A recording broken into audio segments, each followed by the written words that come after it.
Does the slide look okay? Okay. Yeah, I can see it. I used to be able to look at you guys at the same time on the slide, but somehow I can't do that. Well, you should really speak up when you have a question because I don't see you. Okay, so let's get started. Some logistics. So about office hour, I'm sorry I haven't put out the doodle poll. My schedule is still a little bit in flux. But just today, especially that there's a homework due at the end of today, I hold office hour from 4 to 5 p.m. So please use the same Zoom link as the lecture, and you get connected, and I can respond to any questions you might have, either on the homework or anything about the class. Okay, so from 4 to 5. And new homework assignment will be posted later today. And the last question is kind of important, and I'd like to get your feedback. Maybe I should actually stop sharing so that I can see you. So what do you think about the video of the lectures? So somebody asked this question before. So from next week, we will be back in in-person class. So that means I don't have Zoom to record the lectures and post them on YouTube later on. Do you want to have the lectures recorded and put that on YouTube as I have been doing so far, even after returning to, okay, it says yes. Then I need to get a volunteer because I'm not set up to take the video recording of my own lecture. And also that, in front of Blackboard, I will be moving around and you probably need to zoom in and pan to make sure that you can follow what's on the Blackboard. So I really need a human being to do that, actually. Does any of you willing to volunteer? Maybe course capture can be requested. Okay, I'm not familiar with this. How does that work? I think you'll have to ask the physics department because some of my other physics classes, the professors have asked that the lectures be recorded. There's the video set up in the lecture hall that can be used. And does somebody need to be there to sort of babysit it? No, you just have to, you'll just give the lecture and it'll be recorded and you can use that. Okay, I'll find out then.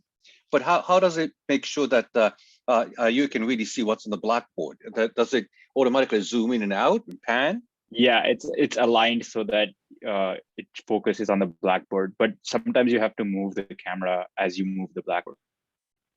Yeah, so that's sort of the question about babysitting. So does a human being need to control that? Yeah, but it's only when you move to a new Blackboard, and it's just you can do it with a button. I think it's very. Okay, well, let me just gauge the level of interest here. So I have 25 of you right now, and if you want to have the lectures recorded, why don't you put this reaction, let's see, the thumbs up button. Yes, please. Okay, quite a few. So, all right, let me look into that. And I don't guarantee it at this moment because I don't know how it works, but let me look into it and see if that can be done. Okay, thanks. Professor. Okay, go ahead. Oh, there's a feedback. Who was it? Oh, sorry. Was it Sarah? But the lecture is the same as the video materials, right? You have the videos from the last year. Yeah, that's right, from the last year. Pretty much the same thing, right? Pretty much. The only difference may be that I may go with slightly different speed for each class. And also for a given homework assignment I gave out, I might give hints. And if the problem set is different, of course, the hints will be different. But otherwise, the content lecture will be pretty much the same. At least that's the plan. So you're suggesting that maybe video recording wouldn't be needed, given that it's already available? Okay, so thank you. So that gives an excuse if I cannot make that happen. Any other comments about this? Or anything other about the logistics? Okay, so let me get started with the lecture. Back to that.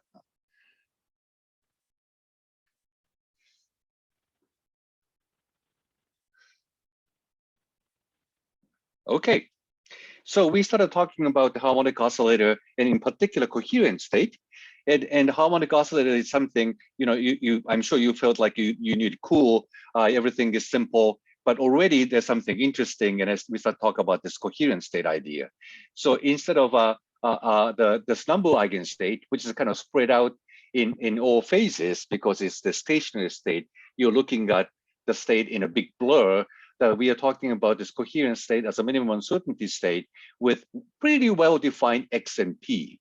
And it really also moves along this circle, just like the classical motion does. And a definition of the coherent state is an eigenstate of the annihilation operator. That is already some very strange notion. Normally we talk about eigenstates of Hermitian operators because the eigenvalues are observables. And for non-Hermitian operators, they are not observables, but we can still talk about the eigenstates. And they're having an eigenvalue of the annihilation operator with a complex number f. Roughly speaking, the real part of that eigenvalue corresponds to possession, and imaginary part of that eigenvalue corresponds to the momentum. And so the formal expression for the coherent state is given by this exponential of the creation operator, e to the f a dagger. And exponential, of course, is defined in terms of Taylor expansion. And so you can write this linear superposition of many different number eigenstates. And that's the definition of the coherent state. And you can verify that this is indeed the eigenstate of the annihilation operator explicitly.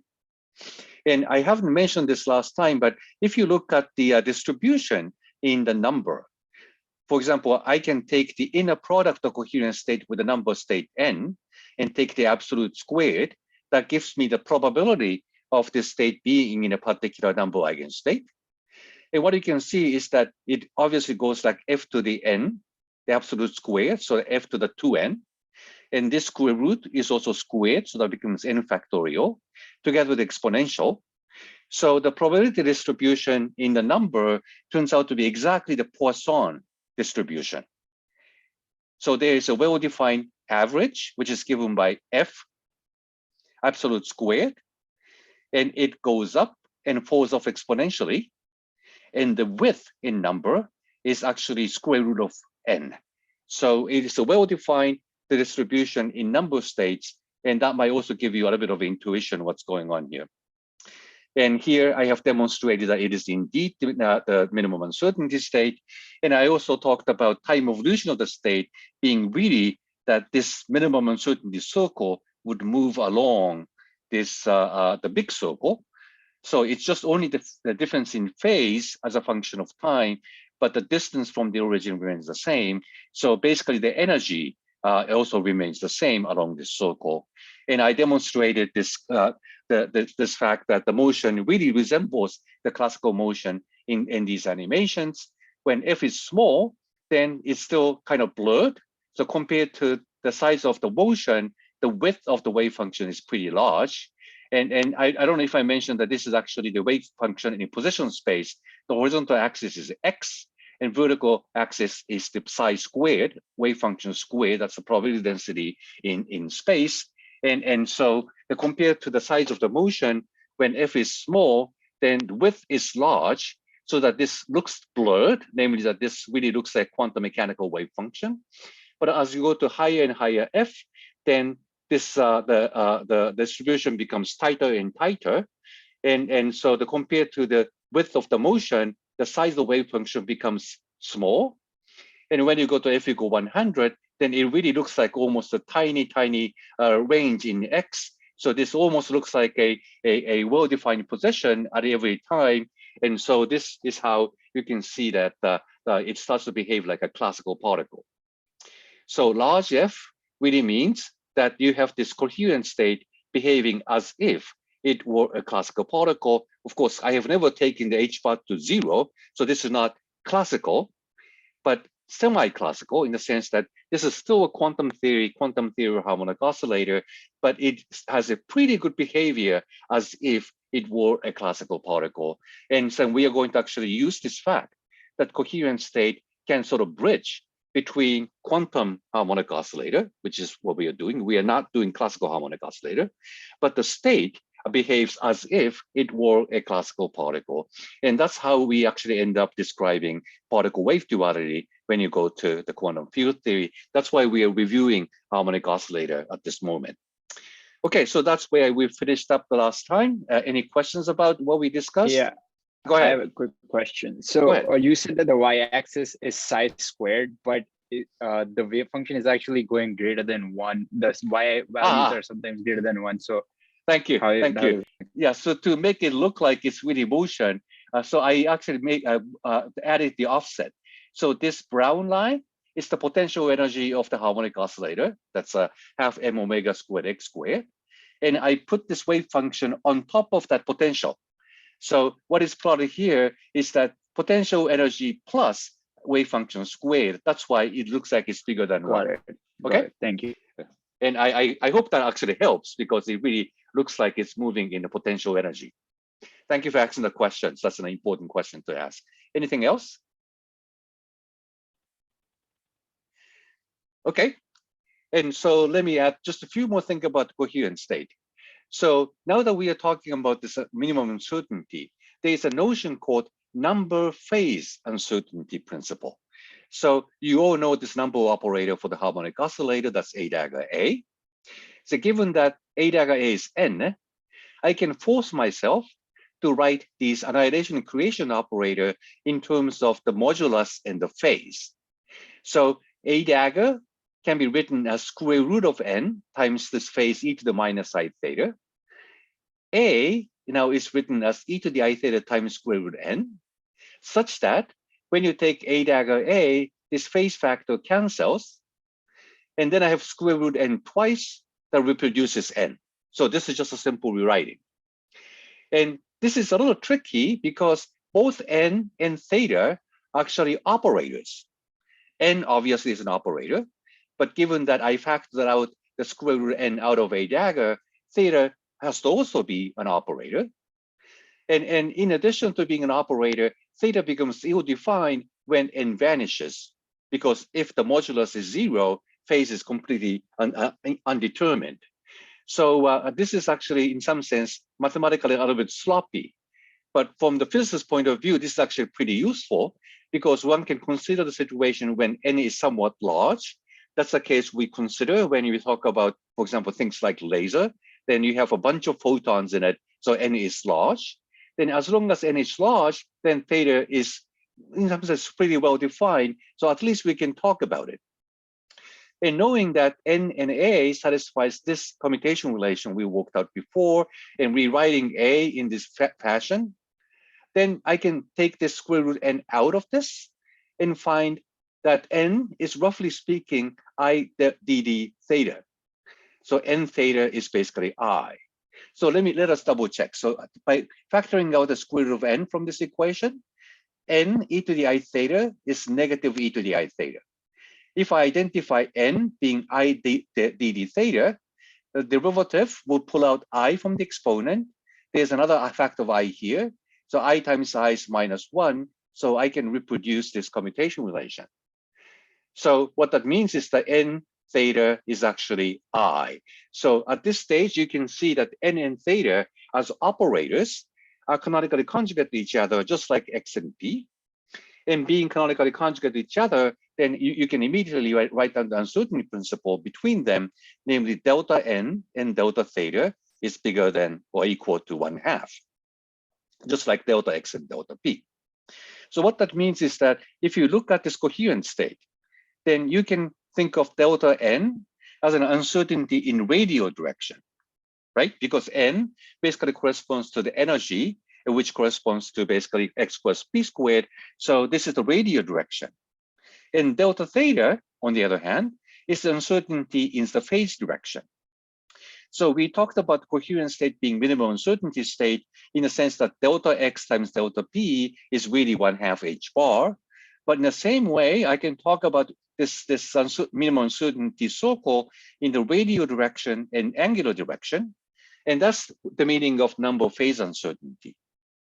So what it means is that the coherent state has somewhat well-defined phase and somewhat well-defined number.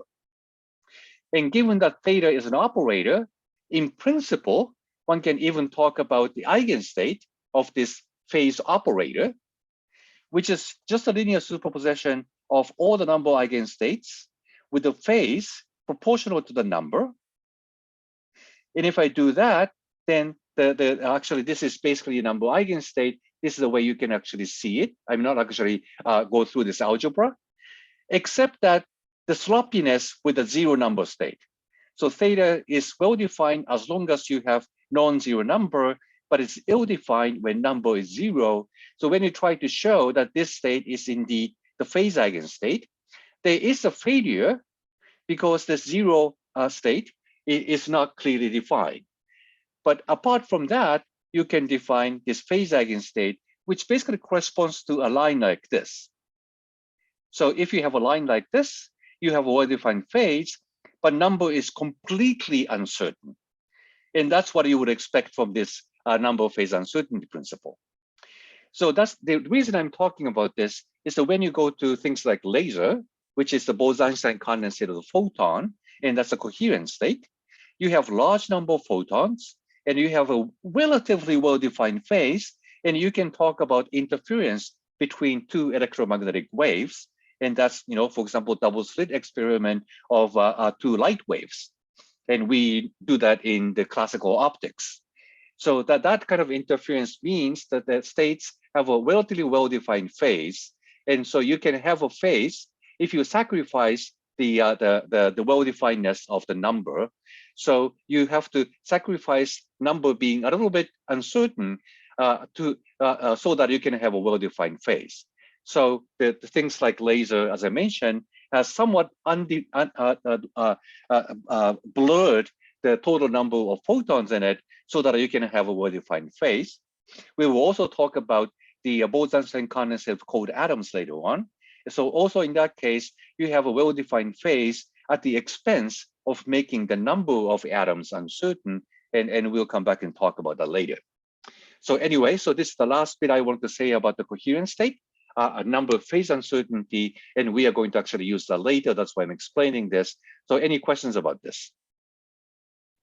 Hello, Professor. Yes, sir. If we add a zero state in the definition of the phase eigenstate, it seems that the state 0 plus phi is truly eigenstate of the operator e to the I theta. Mm-hmm. That's right. And why do we do that? Okay. So I could have introduced the sum from 0 too, but it doesn't actually help. So if I try to show that this is an eigenstate of the phase operator, I multiply this A together with factoring 1 over square root n out. But square root n acting on 0 state is 1 over square root 0. So this actually blows up. So even if I had included n equals 0, I still have to face this sort of sloppiness of this definition of the phase operator because the sum includes the zero number state. Am I answering the question? I have another question about that. Okay, go ahead. Because you see that if you add one divided by the square root of n to the state 0, it sure gives an infinite thing. But if you add a to the 0, it gives a 0. So we have a infinite times 0. So how do we fix the problem, or we cannot fix that? Well, I don't think that fixes the problem because you have to act 1 over square root n before a. So this ordering is fixed by this ordering over here. So if I can change the ordering between n, a, and square root n, what you're saying is absolutely right, but that's not consistent with the original definition of n being a dagger a, because phase has to cancel in this order between a dagger and a.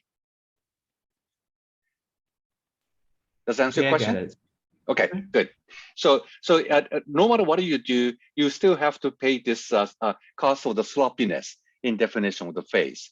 So when we talk about this phase of the state, we typically apply this only when you are far away from the ground state and with a large number number in a given state. And that's when phase become somewhat well-defined, and we can talk about this number phase uncertain principle. But if you're really close to the ground state, you probably don't want to talk about this. It's not a very useful thing to discuss. Okay, any other questions? So it's I have a interesting, right? question. Even harmonic oscillator that seems so familiar to you has something actually already interesting you may not have seen before. Okay, I heard a question. Go ahead. Since the number operator is somehow correlated to the Hamiltonian, Mhm. and for harmonic oscillator, the phase is kind of like it can show where the oscillator is. So can we say like this is somehow like a harmonic oscillator version of energy time uncertainty principle? Oh, you can say that. Yep. So energy is a little bit uncertain, and that means that the delta T is not infinite. It can be finite, right? So delta T goes like h over delta E. So by making delta E finite, you are making delta T also finite. And that's the reason why this is not a stationary state. So when you have well-defined energy, delta E is 0, then delta T is infinite. So your state is spreading out all over the entire time. And that's why everything is spread out over the circle and nothing moves. So that's the meaning of the stationary state. And now that we are talking about energy being a little bit uncertain, you can make the time also uncertain only by finite time. So over a course of time, you can see the state changing appreciably. And that means that you can define the state within certain time interval. So that's exactly right. So because the phase is exactly how time evolves, and number is related to the energy of the state. So number phase uncertainty is the same thing for the harmonic oscillator in terms of the energy uncertainty in n direction and time uncertainty in the phase direction. So that's completely right. So thank you for asking the question. Okay. I have another question. Well, go ahead.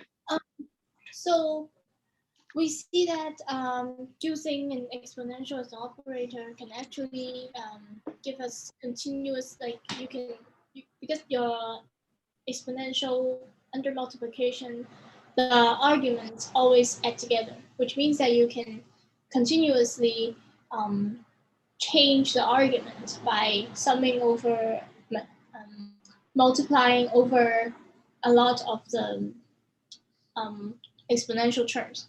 But because when I look at the previous line under the derivation for the number operator, which is I dd theta, and this is very strangely looking because it's very alike with angular momentum operator when we learn about quantum mechanics, which is just a factor of h bar and a minus. So how do I put it?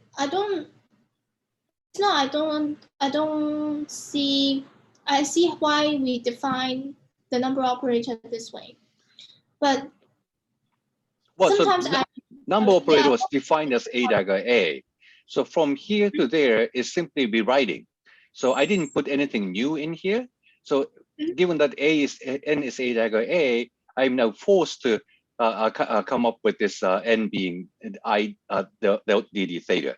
So you're right. This looks kind of like the angular momentum. So if theta is an azimuth, then n corresponds to its derivative, which is nothing but the angular momentum associated with that angle. Yep. Okay. Oh, okay. Because it's phase. Okay. I understand now. Okay. Thank you. All right. Okay, so let me then move on. So far we talked about the harmonic oscillator and as a useful exercise to review quantum mechanics. But as you have seen, even just harmonic oscillator already has something interesting and new to talk about. And also that we reviewed harmonic oscillator because we're going to use creation annihilation operator now as an operator literally that creates particles and annihilates particles. So now we are now ready to actually jump into this. So let the creation begin. And so this is where we make a huge jump from quantum field theory to quantum mechanics to quantum field theory. So here's a drum roll. Now you're going to see quantum field theory for the first time.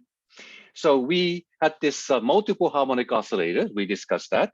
So if you have many harmonic oscillators labeled by this subscript N and M, then the harmonic oscillator referring to the same degree of freedom give you 1 for A dagger commutator, and an A and dagger referring to different harmonic oscillator would commute because they have nothing to do with each other. So far, an A and A dagger had been the raising and lowering operator for individual harmonic oscillator. The huge jump we are going to make now is the following. Now we regard the creation operator A dagger to be literally an operator that creates a particle. And what we would like to do first is to use this operator A n dagger to create a particle at the position n. So imagine that you have a lattice in space, and each lattice site is labeled by the integer. So there is a lattice site 0, 1, 2, ... If you go to the left, -1, -2, and so on. And so there is a lattice site with position n. And regard A n dagger as an operator that actually puts a particle at the position n. And similarly, we use the operator A n to annihilate or remove a particle at the same position n. So that's the big jump we are going to make. And so let me jump right into that idea. So again, here is the lattice, and let's say this is one-dimensional for simplicity, so I can put that on a slide. And by acting a creation operator, I put a particle here. So at the beginning, this state, which is 0 state in harmonic oscillator, has no particles in it. Then I like to place a particle at position n by using a creation operator. I can also create 2 particles, or 3 particles, or 4 particles, as many as I like. And for this purpose, as I said, so this original one is the 0 state, just like in harmonic oscillator. And then by acting, so that 0 state is annihilated by annihilation operator at each site. So AN removes particle at a site n. And because we're talking about state that doesn't have a particle at site n, then this state is annihilated. So this is what we call the vacuum state, which doesn't have any particles in it. Then by acting AN dagger on this state 0, so in this case, this is site 6, 1, 2, 3, 4, 5, 6. Then this is the state that has 1 particle at site 6. And I can do that also for the site 14, then this state has 2 particles in it. Similarly, 3 particles at sites 2, 6, and 14, 4 particles at sites 2, 6, 11, and 14. And for this purpose, we use the same commutation relation as a harmonic oscillator. And as a result, Lagrangian is also given by the same Lagrangian for each harmonic oscillator. But you learn something here. The Hilbert space we have now consists of states with different number of particles in it. That's something you have not seen in quantum mechanics. In quantum mechanics, when you specify your state, the state always has given number of particles in it. Your wave function has an argument given by the position of each particle in a state. And you can consider a function of arbitrary number of arguments. You always need to specify the number of arguments for a given function, so the number of particles is fixed. But doing it this way, this Hilbert space now can have a state with no particles in it, 1 particle in it, 2 particles in it, 3, 4, 10 to the 16 particles in it, 10 to the 23 particles in it. So my Hilbert space is now way bigger than what you have seen in multi-particle quantum mechanics, because it contains states with different number of particles in it. In addition, the state you have created here by acting the creation operators on, quote, vacuum state is automatically symmetric under interchange. So because the different A daggers commute with each other among different harmonic oscillators, because they have nothing to do with each other, I can change the order between A11 dagger and A14 dagger. So I can write the same state as A2 dagger, A6 dagger, A14 dagger, A11 dagger acting on a vacuum state. So this state is symmetric without doing anything under interchange of two particles between the site 11 and 14 or any other combinations of them. What it means is that this is already Bose statistics. Without doing anything, we ended up having a set of identical particles that obey Bose-Einstein statistics in it. So here we gain two things which we didn't have in quantum mechanics, namely that this Hilbert space contains states with different number of particles. That was not possible with the quantum mechanics with a wave function with fixed number of arguments. And at the same time, we didn't have to impose the symmetry and the exchange of particles because this comes out automatically. So symmetry under interchange is just already there in terms of the description using these creation operators. So quantum statistics is automatic in this way of writing it. So these are the two things that are new. And at the beginning, it sounds totally crazy because how can an operator create or annihilate a particle? But at least you can see that we seem to be getting something new. And given the fact that my Hilbert space has a states with different number of particles, this is the way we can now talk about by processes where number of particles can change, like the state of like an excited state of an atom decaying into the ground state by emitting a photon. At that point, you have to create a photon. Your Hilbert space should contain a state with no photon and one photon in it. Otherwise, you can't describe this process of emitting a photon from the excited state of atom. And this formulation would allow you to do that. So we finally have a tool to talk about where we can change the number of particles by emitting a photon, absorbing a photon, and so on and so forth. And photon also has to obey Bose-Einstein statistics because it's a boson.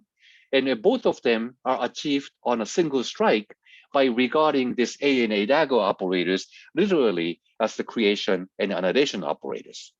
So this is actually a big conceptual jump at this stage. So let me pause here. I'm sure you got some questions. I have several questions. Go ahead. First of all is how do we know, or what is the reason behind having, because now we have a lattice, which are fixed points. How do we regard photons as the same kind of particle? Yeah, so that's a good question. So right now, once you put a particle in here, and with this Lagrangian, Hamiltonian is just this. So the particle at position n stays at particle at position n. So this particle doesn't move yet. So in some sense, description we got so far is a particle that doesn't move, which means that's infinitely heavy. Photon, of course, has no mass and keeps moving the speed of light. So we have not achieved that yet. So right now, this is the set of particles that don't move, namely infinitely heavy particle. And we have to actually let it move. And we'll come back and talk about that in a moment. Okay, next question. I have another question. Another question will be, I'm not entirely convinced by the argument of which I understand that the big jump, which we can multiply continuously of a dagger of different positions. I understand that it introduced the inversion symmetry simply by the calculations, but I am not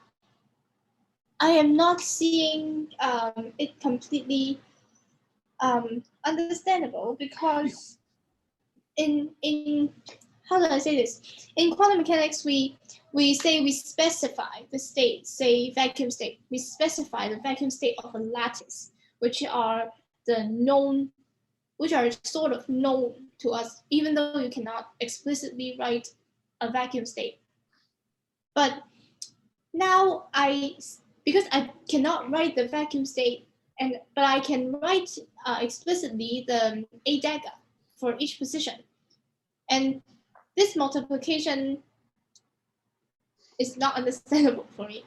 Yeah. So that's completely fair. And the first thing is that you have to somehow get used to this language, but also at the same time that I will show much more explicitly as we go on that this formalism is completely equivalent to the multi-particle quantum mechanics you know and love already, but simply bigger.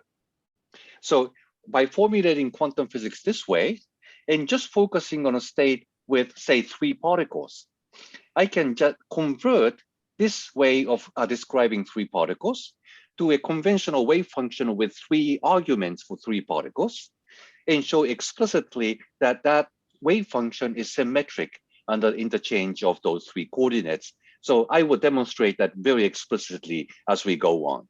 And I believe I can do that next week. So at this moment, so symmetry is obvious because they commute, but it may not translate to your notion of symmetry under exchange because I haven't written down the wave function for it, but you will see that correspondence soon. Okay. I see. Thank you. All right. Any other questions? I have a question. Okay, go ahead. So you said at the top that if you annihilate the ground state, then you get just 0. But if you annihilate at a position where there isn't a particle, for instance, on the bottom state where there are already 4 particles, but if you annihilate at the first spot, does everything disappear or what happens? That's right. So if I act A3, for example, on this state with 4 particles at the bottom, A3 would commute with any of these A daggers because they refer to different positions. So A3 then can act directly on this vacuum state. And vacuum state doesn't have a particle at site 3, and therefore it vanishes. So this entire state vanishes if you act annihilation operator A3 on it. Does that answer your question? Okay. Yeah. And what happens if you act the creation operator where there's already a particle? Or are we going to get to that? So if you act creation operator on the site where you already do have a particle, then that's totally fine too. You end up having 2 particles occupying the same site. And because we're talking about a boson can occupy the same state as many times as you want. So you can put actually 100 particles on the same site too. That all works out because the creation operators commute with themselves at the same spot. Exactly, yeah. So if I act A2 dagger twice, I get square root times state with 2 particles. If I act this 3 times, I get square root of 3 factorial times the state with 3 particles in it, and so on and so forth. So that's exactly the same thing as we have done with the harmonic oscillator. Physical meaning is different though, right? In the case of a harmonic oscillator, you're raising the energy by A dagger. Here, you are increasing the number of particles by acting A dagger on it. So physical meaning is totally different now, but the algebra is exactly the same. Does that answer your question? Yeah. Okay. How do you raise the energy of the particles? So we're going to yeah. So indeed, you do increase the energy of the states. So because the Hamiltonian is h bar omega times A dagger A. So for example, this bottom state has A dagger A 0 for the site 1, 1 for site 2, 0 for site 3, and so on. And by summing over n's, I pick up A dagger A being 1 on 4 sites. So energy of this state is 4h bar omega. So that's what I have written here. So if you have 1 particle here, that gives me h bar omega, 2h bar omega, 3h bar omega, and 4h bar omega. So you can view this h bar omega, for example, as mc squared. So if you put a particle of a given mass at rest, and that costs you energy of mc squared, according to Einstein. So you can regard this h bar omega to be mc squared. So if you create 1 particle, that costs you energy of mc squared. So that's one way actually we can use this. And indeed, that's the language we end up using when we go to relativistic quantum field theory later on. Okay, any other questions? Okay, the male voice first. Male voice first. Sorry. What was the the motivation for going from this notion where higher states mean one particle with higher energy to multiple particles. Like why did it occur to someone that that might be something that you could do and have it still make sense? So your question is that if the creation annihilation changes the energy, why are we allowed to do this? Is that sort of the question? Like, maybe not. Like basically, how did whoever came up with this draw that analogy between increasing the energy and creating more particles? Mm-hmm. So in the relativistic quantum theory, that's actually literally the case, because creating a particle will cost the energy of mc squared. So the omega really does correspond to the rest energy, mc squared, of that particle. I'm not sure I'm answering your question. So are we saying that you can't have a particle that's localized at that site that's just shaking around and has a higher energy? Instead, you have to create a new particle? What do you mean by shaking around? Well, like oscillating, like in a normal harmonic oscillator, like an electron in a hydrogen atom. Right? It can have, it's one particle and it can have more than one energy. But now we're saying, okay, we have a lattice site, and instead of increasing the energy of a single particle, we're adding a second particle in the ground state. Okay. Yeah. So we can talk about, for example, having a multiple energy eigenstates at a given site. So right now, all we are talking about is whether you put a particle there or not, and we talk about the energy difference between them. But you can also add many possible states at a given site, if you like. For example, if you have a hydrogen atom at the site 6, then that hydrogen atom can have the ground state, first excited state, second excited state, and so on. So you can place multiple possible states at the given site too. So right now I'm not doing it. I'm trying to make it simple to introduce the concept of the quantum field theory right now, but you can certainly do so later if you like. Thank you. Does that answer the question? Okay. I think so. Any other questions? Yes, I have a quick question. Oh yeah, that's It's right. like, Sorry, well, I've skipped you. Yeah. When we apply the annihilation operator to the ground state, that is the vacuum state. Like physically, what do we get? Because it's already vacuum. So the vacuum is not the same thing as zero. So what I mean by is the vacuum is a state of its own. This is a situation where you have no particles. If you act A on it, you get 0 as the state. So there's no state there. So this 0 ket and number 0 mean different things. Ket 0 is a state with a well-defined norm. You normalize to 1, which represents the state with no particles in it, but it's still a finite state. Number 0 means there's no state. So that's the difference between ket 0 and number 0. Am I answering your question? Yes, thank you. Okay. And another point to make here is that this vacuum state is, once again, not something you can describe in quantum mechanics, by the way, because you can have a wave function with no arguments in it. So the vacuum state is already unique to quantum field theory, where you talk about this big Hilbert space of different number of particles in it. And then state with 1 particle, you can describe in quantum mechanics. State with 2 particles, you can describe in quantum mechanics, but you can't talk them together at the same time. And you cannot talk about a state with no particles in it. So this vacuum state is actually kind of new in quantum field theory.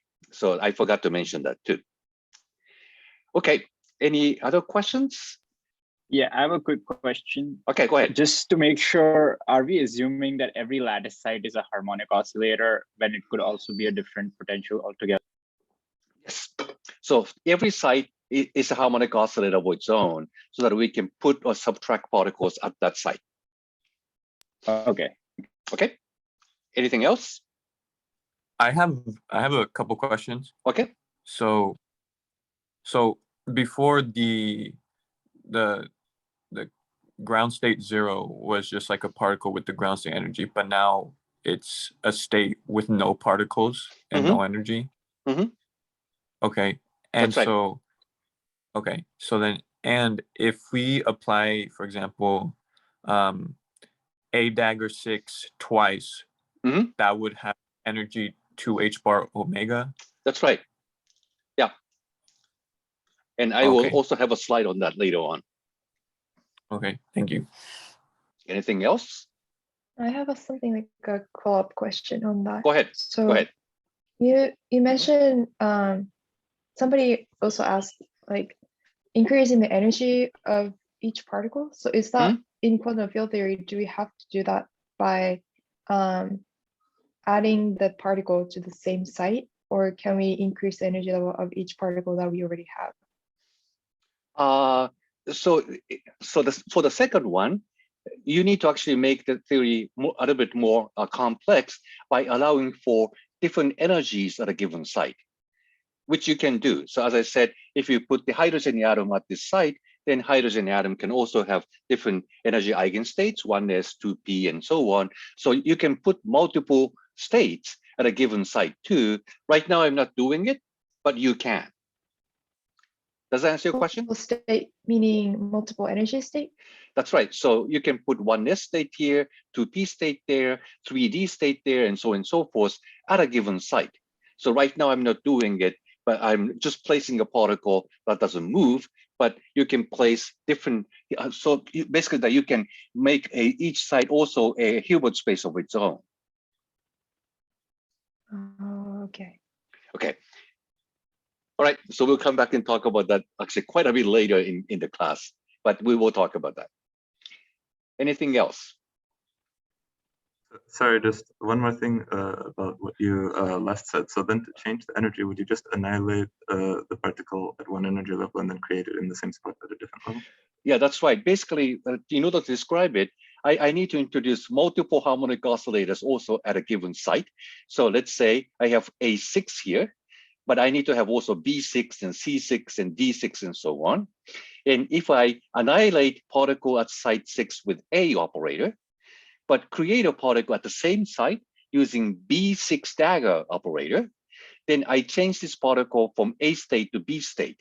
So that's the way I can attach multiple possible energy states at the given site. And so that, of course, makes the formulation more complicated, but I can do so if needed. Okay, makes sense. Okay, so, So how do I justify when is the A and A dagger for? Is it for creation or is it for raising energy, since it should be taking the same form?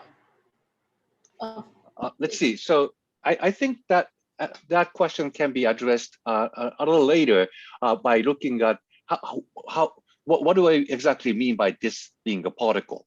And to answer this question, I first need to make this particle move so that it really starts looking like a particle. Right now, this looks like some kind of toy model or something, so it doesn't probably look real. So let's come back and talk about that later. Is that okay? Okay, thank you. All right. So here's 1D lattice again. And now we'd like to let the particle move. And if this particle moves from site 6 to site 7, so the state I had originally is this state where I have created a particle at site 6. But now I have to go to another state where a particle is at site 7. So what that means is that particle can move from site 6 and site 7 using the time evolution operator, which has a piece like this. If I annihilate a particle at site 6 and create a particle at site 7, then effectively, I let the particle move from site 6 to site 7. And of course, the Hamiltonian has to be Hermitian. So if I have this term in the Hamiltonian, I also need to have its Hermitian conjugate. That will allow the particle annihilate at site 7 and create the site 6, which means the particle can move from site 7 to site 6. So it can go both ways. But this is the way I can start letting particles move. So for the previous slide, the Hamiltonian had was just a particle giving you energy at the site at every site n. But now I'm adding this additional term to the Hamiltonian that actually annihilates a particle at a given site and creates a particle at a different site. So that effectively moves the particle. And if the Hamiltonian has this additional term, Lagrangian also needs to have this additional term too. So this is the beginning of this behaving like a particle. So now I can let the particle move from one side to another. And this is actually sometimes called the hopping operator, because here, there's a site at a lattice. So it doesn't look like the particle can move continuously in space, but can hop from site I to site I plus 1 or I minus 1. So this is called a hopping operator. So this is the way I can start making sure that what I'm describing is actually a particle rather than some exercise with the harmonic oscillator. And then I can actually start rewriting this Hamiltonian Lagrangian, then taking the continuum limit that I now start to making the distance between the lattice size to 0 and arrived at the description of a particle living in a continuous space. But before getting there, any questions about this slide? Yeah, what is K? K is just a number. I'm sorry, I should have mentioned that. So K is has a dimension of energy. And so this is just a number, it's not an operator. The only operator in this piece is really these creation annihilation operators. So this is sort of the energy cost of letting particles move from one side to another. So that ends up becoming basically kinetic energy of the particle once you take the continuum limit of the lattice spacing go to 0 in the end. But right now it's just a number. Okay. Any other questions? Can I confirm the idea that if it is moving in a continuous behavior, then it's just taking the distance between the sites to be infinitely small? Right now, it's not continuous. Right now, this is really on the lattice. So the particles can only hop. But after taking the limit that the lattice distance goes to 0, then certainly the particles can move continuously. So that would come up later in several slides later. Okay. Understood. Thank you. Okay, so that's what I have done right now. So let me actually start using this. So here, the distance between two lattice sites, let's say I labeled as a little d. So that's the distance between two lattice sites. And once you have this Hamiltonian, I can create the following linear combination of states where a particle occupies a particular site n. So this is roughly speaking the position eigenstate, because the particle is localized at site n. But when you talk about the eigenstate of this Hamiltonian, now that the particle can hop from one side to another, then the eigenstate is likely to be a plane wave rather than a position eigenstate. So here I'm defining a plane wave state with the momentum k. And k appears in this exponent.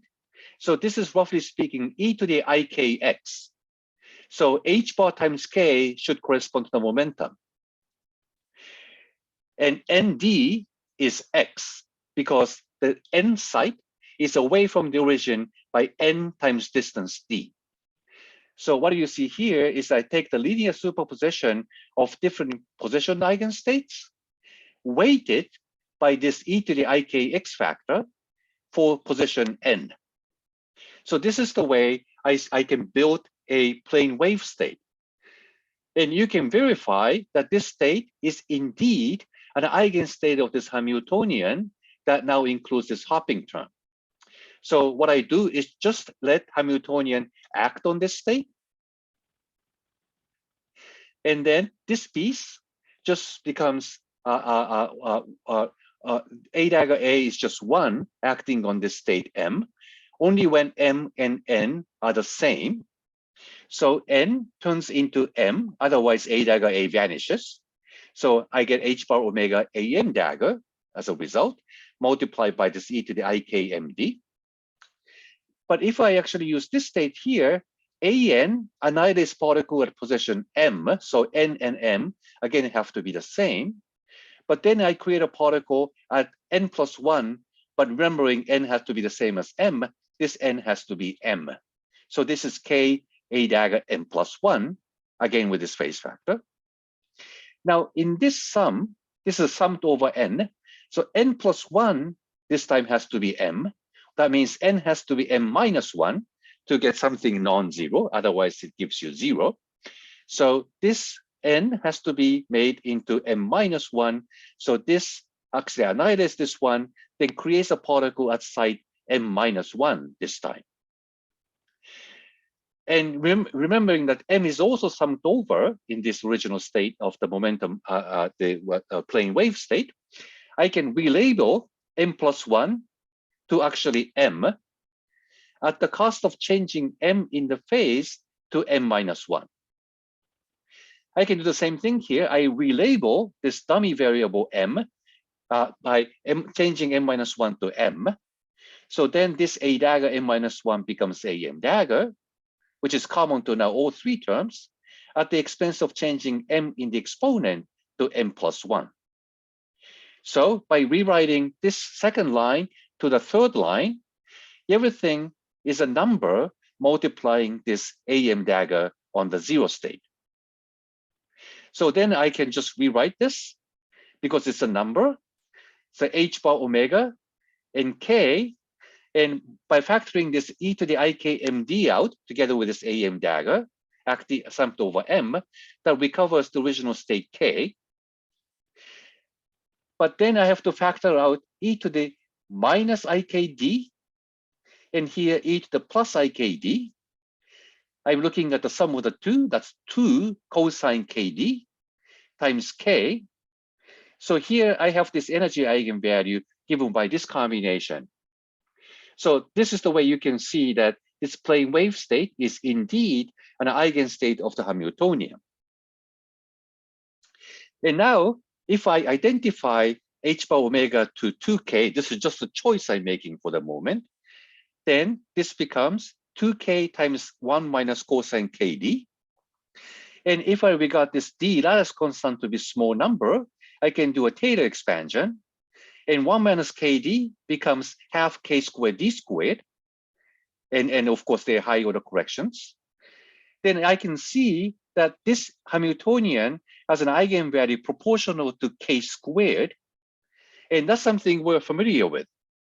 So in addition to choosing h bar omega to 2k, if I also further take this capital K to be h bar squared over 2md squared, then h bar squared times k squared over 2m, d squared cancels, then Hamiltonian eigenvalue becomes h bar squared k squared over 2m.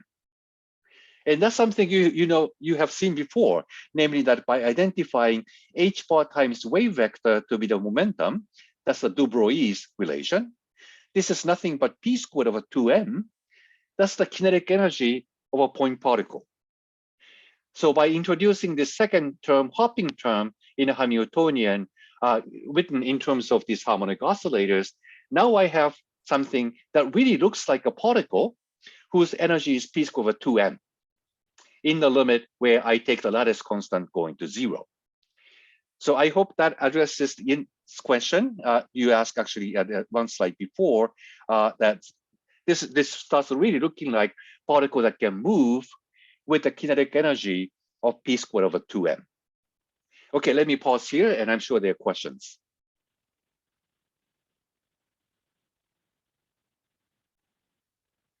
No? I'm surprised. Hello, anybody there? Because I don't see you, I'm not sure. Yes, we are here. Okay, good. It's good to know. Thank you. So no questions? So can I understand that since we defined the we have the eigenstate of Hamiltonian, which is k, which is a plane wave state. Is it simply just because plane wave have a fixed k? That's right. Yeah. Yes. Yeah, okay. Plane wave has a little k. Yes. And it turns out that this is something you already use in condensed matter physics. So we use quantum field theory for condensed matter physics to describe, for example, electrons moving in a metal or something. And this is the Hamiltonian you actually literally use for the description of the particles on the lattice. And so it turns out that this is 1 minus cosine KD is really the energy you would like to deal with in the case of the lattice. And of course, P squared 2m is what we want if you want to use the continuous space. But if you are on the lattice, then energy turns out to be really 1 minus cosine KD as an eigenstate of the Hamiltonian that allows this hopping going on from one side to another. So this is something we can already use for practical purposes. So you're already dealing with quantum field theory, which is useful. But for our discussion, we really would like to also go to the continuum limit because we would like to describe particles living in an empty space as well. So in the next slide, I start taking D going to 0. But anyway, before doing so, any other questions on this slide? I have another follow-up question. Go ahead. So we did expand the cosine. This is why how we get we did expand the cosine. So this is how we get the k squared d squared. But when do we have a circumstance where we actually care about the higher order terms? Yes, we do. So if you're talking about particles really in the condensed matter system with the lattice of the crystal, then this 1 minus cosine is really the expression you are going to use instead of expanded form. So in that case, you include all the high order terms in power series in D as a functional form 1 minus cosine instead of the expanded form of k squared. I see. Thank you. Okay. So now I start to take the limit of D going to 0. So now we have this Hamiltonian.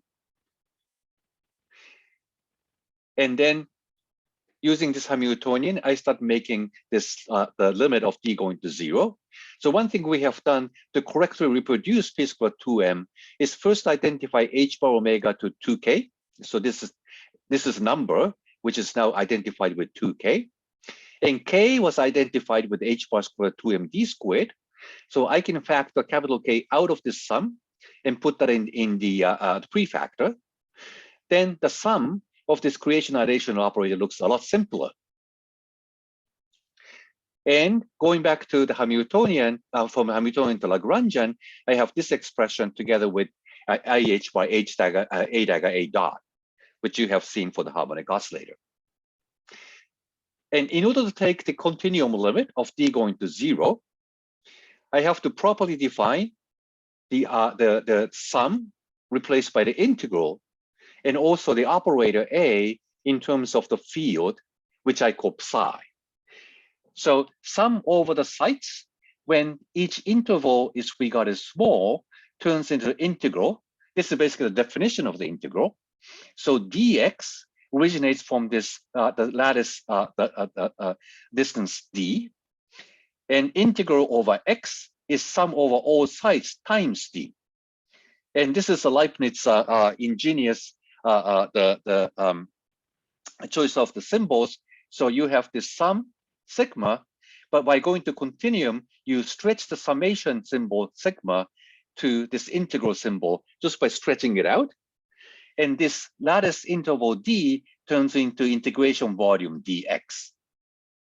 If I do that, then this first term just turns into integral a dot divided by this lattice constant d.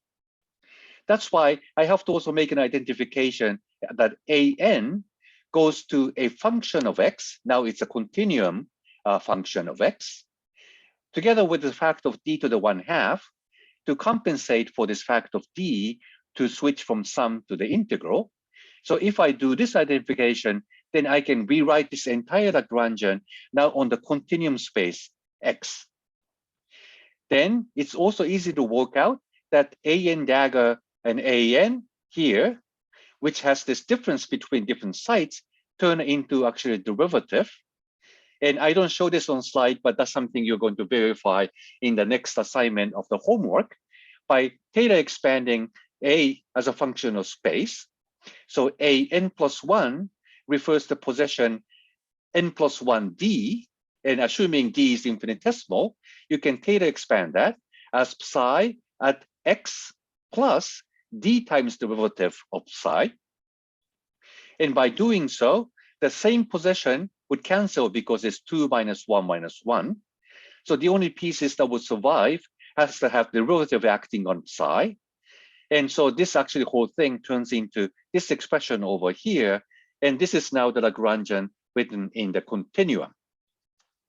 And because I changed the normalization of creation annihilation operator by factor of d1/2, the commutation relation between psi and psi dagger has now a delta function because it has to diverge when they're at the same positions, but they still commute there if they're different positions. So that actually turns into the delta function instead of the Kronecker delta. So now we already have a theory defined on the continuum. And this psi now is not the wave function. And I realize that's confusing, but this is the common notation in literature, so I'm sticking to it. So don't blame me on that. But psi is now an operator, which basically is an annihilation operator of particle at position x. Psi dagger is the creation operator of a particle at position x. And now, because it's a continuum x rather than on lattice sites n, I can create particle at any position I like on this continuum one dimension, as long as psi and psi dagger satisfies this canonical commutation relation that psi dagger commutator is a delta function in position. So now you're looking at already a quantum field theory of particle living in the continuum of one dimension. And this is the Lagrangian. And the second piece is the Hamiltonian. So any questions about this slide here? Now we are making lots of jumps. So we started out with quantum mechanics for the harmonic oscillator. We made a jump that A and A dagger are now reinterpreted as the creation and annihilation operators of particles at position n on a lattice site. And now we are making lattice site into a continuum space x instead. So as a result, we have annihilation operator psi of a particle at position x, creation operator of particle of psi dagger at position x, and now psi is an operator that is a function of x, and therefore this is actually a field operator. So psi of x is a x-dependent object. That's what we mean by field, like electromagnetic field. But psi of x is actually not just a field, but it's also an operator, has a meaning of annihilation operator. Hence, it's actually a field operator, or in other words, it's a quantum field. And we are talking about the theory of the quantum field. Hence, this is quantum field theory. So already in week 2, you are already looking at quantum field theory of a non-relativistic particle living in a continuum one dimension. Okay, so let me pause here. I'm sure there are questions because we made many conceptual jumps today. Can I ask, so the field is actually the concept of continuum space where it is well defined with yeah, a so lot of the word field means that you're talking about some kind of wave-like thing, right?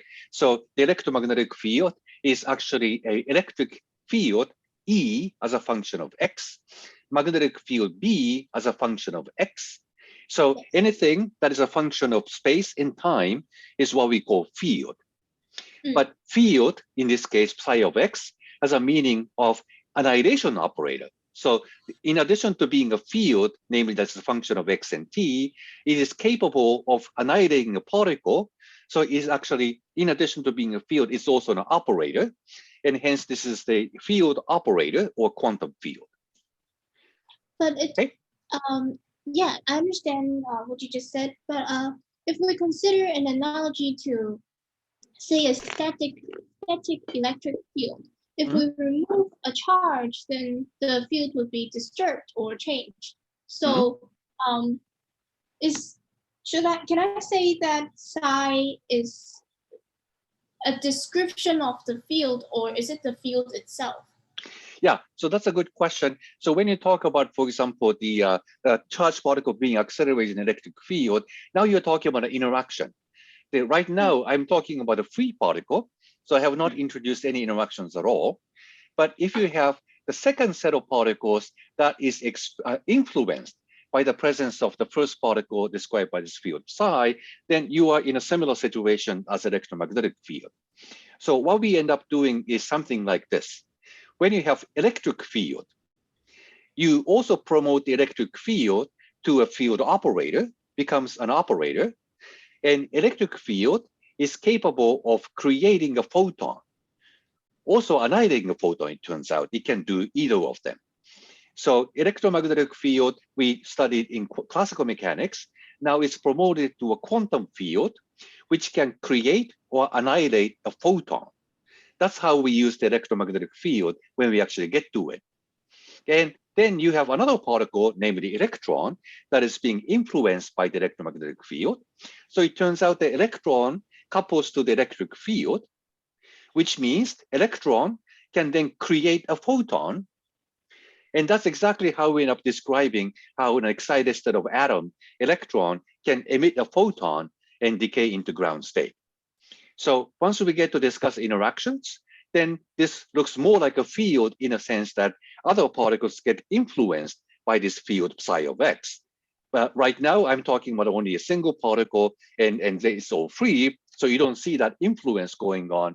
So that's why you don't see that they're influencing other particles from this field psi yet, but you are going to see that later on.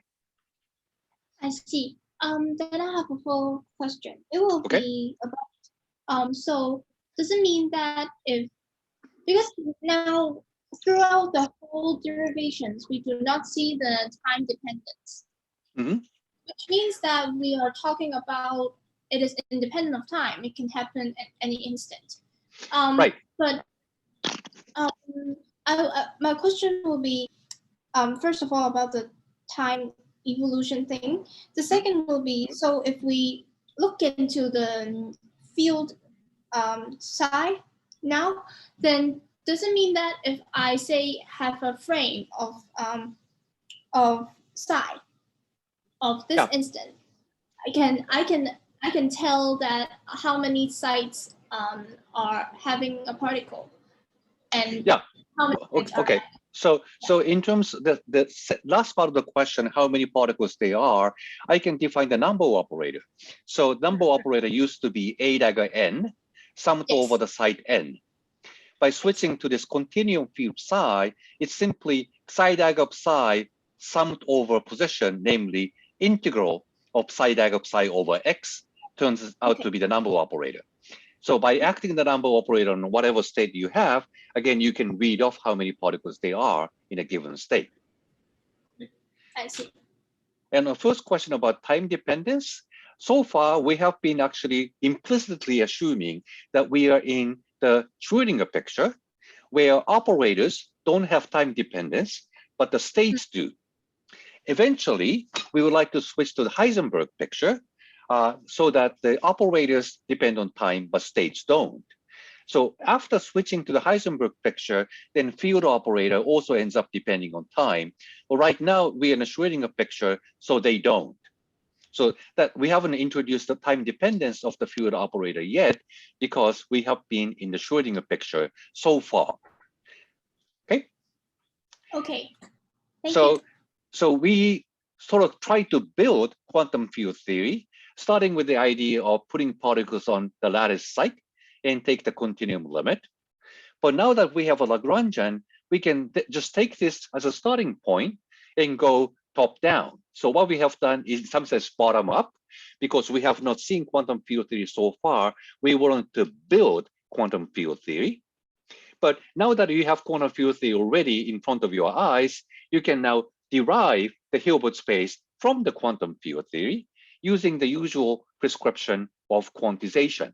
So we built the quantum field theory up, but now we can start with the quantum field theory to see what it gives us. So to make sure that, that you can go both ways. So once we have the Lagrangian like this, which is written as a function of the field psi of x, you first identify a term that has this dot in it that tells you that this is px dot term in the Lagrangian. So derivative with respect to psi dot gives you the canonically conjugate momentum. And therefore, psi and IH bar psi dagger has a commutator IH bar delta function in space, because this has to be at the same position in space. So that gives you this delta function. So here I have already removed factor of IH bar from both sides. So psi and IH bar psi dagger is IH bar delta function. Removing IH bar from both sides, psi dagger commutator is a delta function, which is now not an input, but rather an output from this Lagrangian. So this is the canonical commutation relation for the field operator psi. And from the Lagrangian, I can define the Hamiltonian, which is again PQ dot minus L is the Hamiltonian. PQ dot cancels this term, minus L changes this sign. So the Hamiltonian is given in this form. So now I'm going really from top down from this Lagrangian to derive the commutation relation and derive the Hamiltonian. Then I can build the Hilbert space. So this state 0, the vacuum state, is the state that is annihilated by the operator psi, because the psi of x has the meaning of the annihilation operator at position x. So this vacuum state is annihilated by psi of x at all positions x. That's the definition of the vacuum state. Then I can construct my Hilbert space by keep acting creation operator on top of it.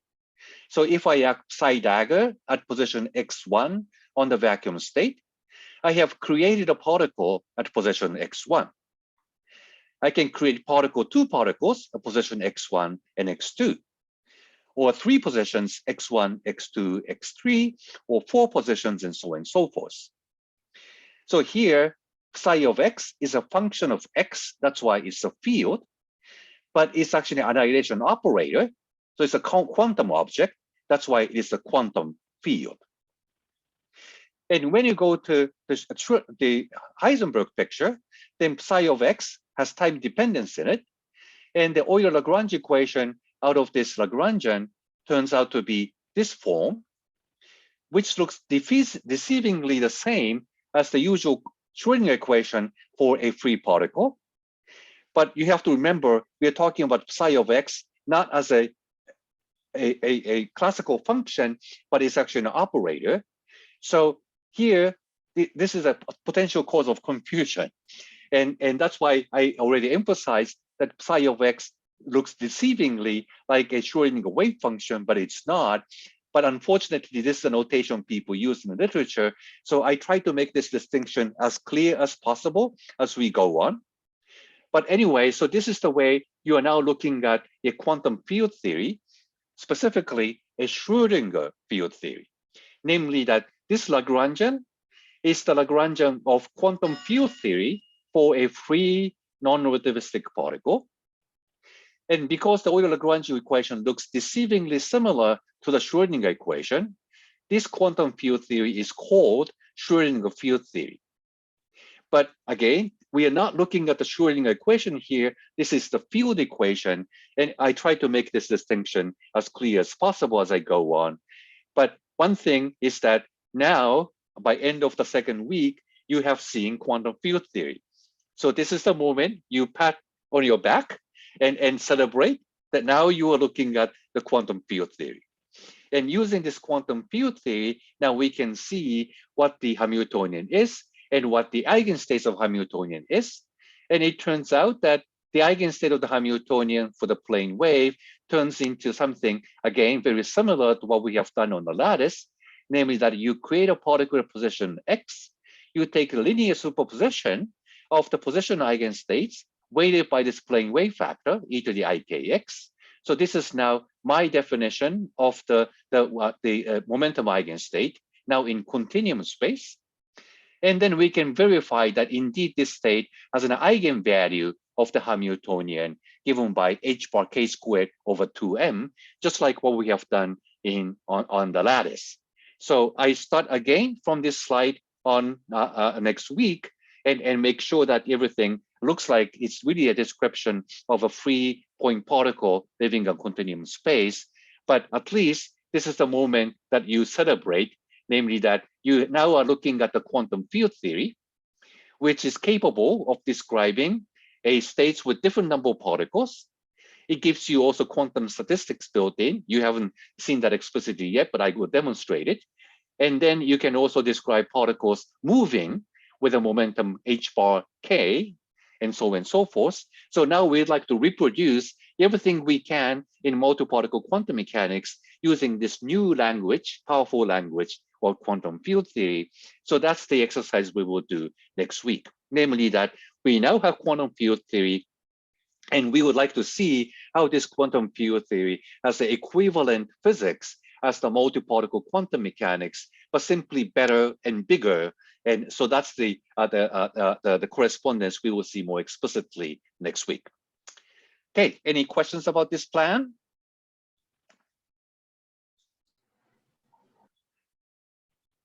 Okay, so that's what we do next week. And as I said, I will have an office hour from 4 o'clock later today. So if you have any questions, please come to that. And if you have also other questions, or if you can come to the office hour about the homework, please post that on Piazza. I try to respond as quickly as I can. All right. I still have one question. Yes. Yeah. It is about the first question I raised in the class. It is about the similarity of number operator being very alike to the angular momentum operator. So because it takes a form also very close to, because it takes a form of IDDs, a parameter, which is very similar to also the momentum operator. Yeah, in just XP. So so because if we look into the momentum operator, it actually is giving the particle a motion. If we Taylor expand it. But now, if we look into the number operator, if I actually look at it in the same way, in another analogical way, it means that acting the number operator onto the system, the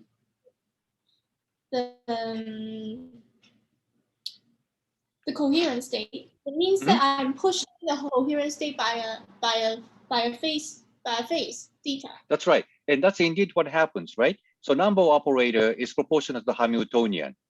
And what Hamiltonian does is to move the time forward, and that ends up moving this circular blob along this big circle.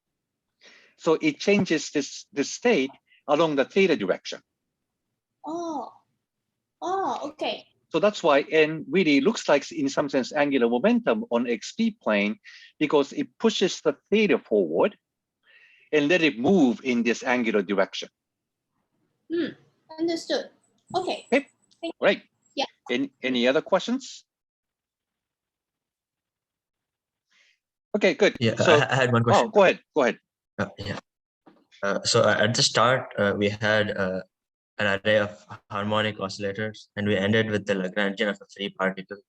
So at what point did we generalize beyond harmonic oscillators?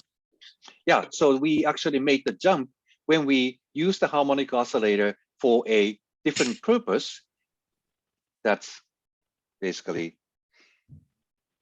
when we started this. And the jump we made is to regard this A and A dagger as an operators of literally creating or annihilating a particle in position space. So this is the jump we made. The harmonic oscillator we talked about had a fixed number of particles, namely 1. That particle moved in this periodic parabolic potential, and we talked about energy eigenstates. That's the way we deal with the quantum mechanics of a harmonic oscillator. But now we are using harmonic oscillator for a different purpose of literally creating an annihilating particle in a position space. That's where we made the jump. But does that answer your question? This is not general, right? I'm sorry? Like the structure of the 1D lattice and the Lagrangian for this, it's not like totally general, right? Because you got like the phonon dispersion for this. You can't like describe any random system. You can describe any random system you like by changing, for example, the form of this hopping operator. So here we chose the simplest form of letting a particle move from one side to another.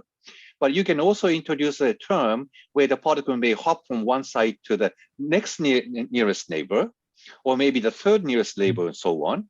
And by summing up in different weights of these operators, you can get any band spectrum you like, if that's what you're after. Yeah. Thank you. Okay. Any other questions? I have a question. Okay, go ahead. So, when we're constructing the 1D lattice, we are taking like a bunch of independent harmonic oscillator together. So basically, we are like taking the tensor product of these Hilbert spaces. So like even for countable infinite numbers of Hilbert spaces, the tensor product, whether the tensor product space will still remain to be a Hilbert space is already suspicious. And when we are taking like the continuum limit, we are actually having like uncountable infinite numbers of Hilbert spaces tensor product together. That's right. Is there possible failure that could arise from that? Yeah, so that's actually an excellent question. So the harmonic oscillator had only 1 degree of freedom. And you talked about already infinite dimensional Hilbert space. Now we are basically gluing harmonic oscillator for each position of space, namely that you have infinite number of harmonic oscillators. So the number of states is now infinity times infinity. And sometimes dealing with this infinite degree of freedom can cause some issues. And we will see some of that actually coming up later on. But in most cases, at least most cases I'm aware of, that this infinity doesn't cause any physical problems in the end. And so even though it's looks like it's a scaling big Hilbert space, you can be afraid of it, but it turns out that it doesn't cause any problems later on. So right now you just need to accept it and embrace it and see what comes out of it. And so this is sort of a physicist attitude, which is different from mathematicians. For mathematicians, you really need to think hard at the beginning how you define this infinity so that you have a well-defined axiom to start with. But physicists, we just jump right in and start middling with and see what actually does it for us. And if it does us something good, we actually accept it as after the fact. So we take that attitude in this course. Okay, thank you. Okay, all right. So good luck with the first homework problem. So I'll see some of you at 4 o'clock later today. I have one more question. If you still go ahead. So you said that we're using these creation and annihilation operators just similar to the way they're used with the harmonic oscillator, but it's not really. This isn't really the same setup at all as a quantum mechanical harmonic oscillator. No, yeah, that's right. So in quantum mechanics harmonic oscillator, A and A dagger doesn't change the number of particles. It just go up and down in energies. But here it really does change the number of particles.